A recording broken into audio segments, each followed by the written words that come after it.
Наш дед, для наших детей уже это прадед, он воевал на украинском фронте, вот, танкистом был. Ну, дошел до Берлина, вернулся. Молодежь, к сожалению, мало знает о той войне, которая прошла.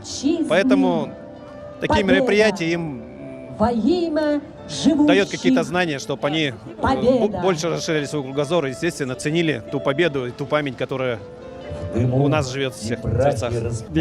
Папа вот то агадой бихарития Джорджу Султан Джорджу Кадириан туга сулбалавта.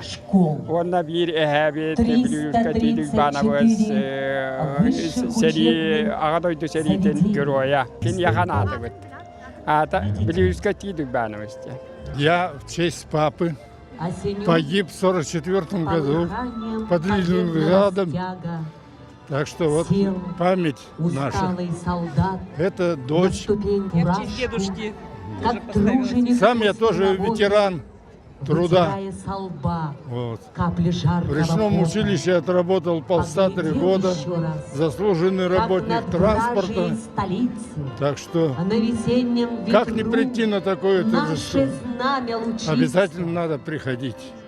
Память – это святое дело. У нас ветеран войны, наш дедушка Необутов Владимир Степанович. Он воевал с 39 по 46 год.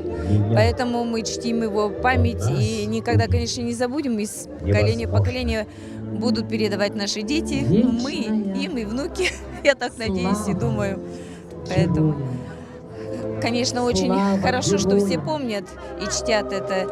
Я думаю, на самом деле, как сегодня сказали, что если всегда будут проводить такие День памяти наших ветеранов, и, конечно, не забудется это никогда. Это родственники мои по линии жены, те, кто воевал непосредственно и в Первую мировую войну, и в Великую Отечественную войну.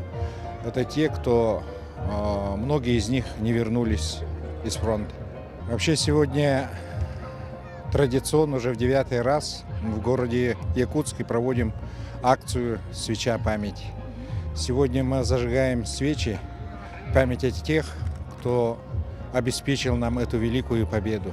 Тех, кто геройски погиб на полях сражений, тех, кто ковал победу в далеком тылу.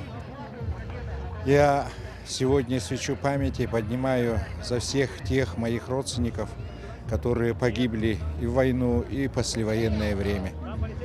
Это для нас очень, наверное, памятно и знаменательно в части того, что мы всегда должны помнить, какой ценой досталась нам эта великая победа в священной войне.